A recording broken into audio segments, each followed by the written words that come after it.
সকালবেলা ঘুম থেকে উঠেই বসে গেলাম সবজি কাটতে। তো অনেক দিন আমি রাতের বেলা সবজিগুলা কাটাকুটি করে রাখি, কিন্তু কাল আর রাতে আমি একটুকু সময় পাইনি। দুটো লাইভ করেছিলাম, ইউটিউব লাইভ করেছিলাম, ফেসবুক লাইভ করেছিলাম। তোমরা তো অনেক দিন আসো আমার লাইভে, তোমরা জানো অবশ্যই আমি রাত 9টাতে লাইভে আসি ফেসবুকে, আর 8:30 থেকে 8টা থেকে 8:30টার মধ্যে আসি ইউটিউব লাইভে। তার জন্য কাল আর একটুকু সময় পাইনি। আর এদিকে দেখো পেঁয়াজ আলু কেটে নিয়েছি, সেটা দেখে আশা করি বুঝতে পেরেছো আমি আজ কি রান্না করব। তো উঠেছি অনেক সময় হয়ে গেছে, তারপর চা টিফিন খাওয়া টাওয়া হয়ে গেছে। এবার আমি দেখো পেঁয়াজ আলু ছাড়িয়ে নিয়েছি, তারপর বিনস আলু কেটে নিয়েছি। বিনস আলু ভাজি হবে, আর আলু পেঁয়াজ তো দেখে বুঝতে পেরে গেছো মাংস রান্না করব।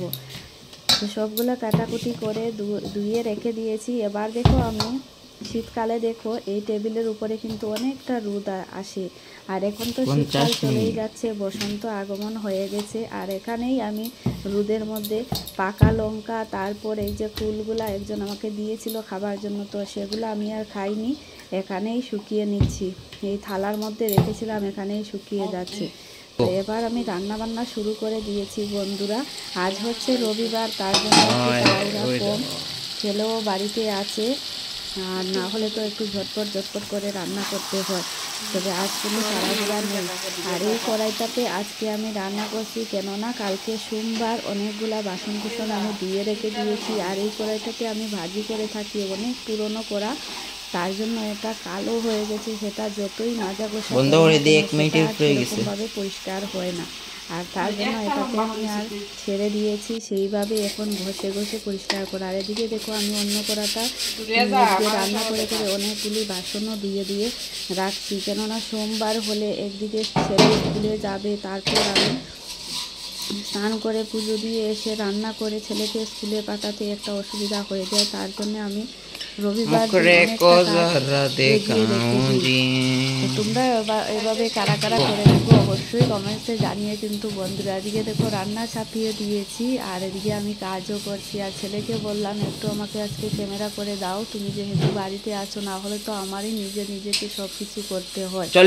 তো এদিকে আমার মাংস রান্না হচ্ছে, আর এদিকে দেখো আমি ধুই করছি। তো সবাইকে জানাই অনেক শুভেচ্ছা ভালোবাসা বন্ধুরা বসন্তের। আর এদিকে দেখো ছেলে এবার স্নান টান করে চলে এসেছে, এবার পড়তে বসেছে। রবিবার দিন একটু লেখাপড়া করে বাড়িতে থাকলে। আর এদিকে দেখো আবার আমার ভাঙা টুটা আইফোনটাকেও সাজিয়ে রেখেছে, ঘড়ি সাজিয়ে রেখেছে। আর বাইরে খুব রোদ উঠেছে বন্ধুরা, কিন্তু রাতের বেলা হলে না অনেকটা ঠান্ডা লাগে।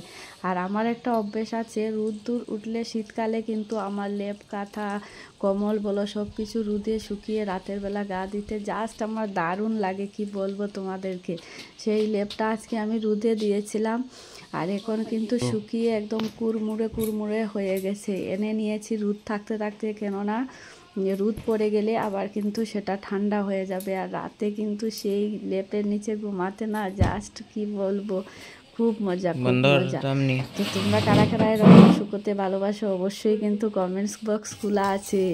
তো এবার দেখো সব কাজকর্ম শেষ করে স্নান করে পুজো দিয়ে এবার এসে বসে গেছি বন্ধুরা খেতে। এদিকে ছেলের ভাতটাও বেড়ে রেখেছি, ছেলেকেও বলছি খেয়ে নাও। তো ছেলে বলছে তুমি খাও, তোমাকে আমি একটু ভিডিও করে দিই। তো আজ কি রান্না করেছিলাম দেখো বন্ধুরা, ডাল করেছি, বিনস আলু ভাজি করেছি, আর বাস চিকেন রান্না করেছি। আর কোনো কিছু আজ রান্না করিনি। কাল সোমবার, আজকেই সব কিছু খেয়ে শেষ করতে হবে দুপুর রাতে, তার জন্য বেশি কিছু রান্না বান্না করিনি। তারপর আমরা মা ছেলে মিলে খাওয়া দাওয়া করে নিয়েছিলাম। তো আমার ভিডিওটা কেমন লাগলো বন্ধুরা অবশ্যই কমেন্টসে জানিও। আজকের জন্য টাটা।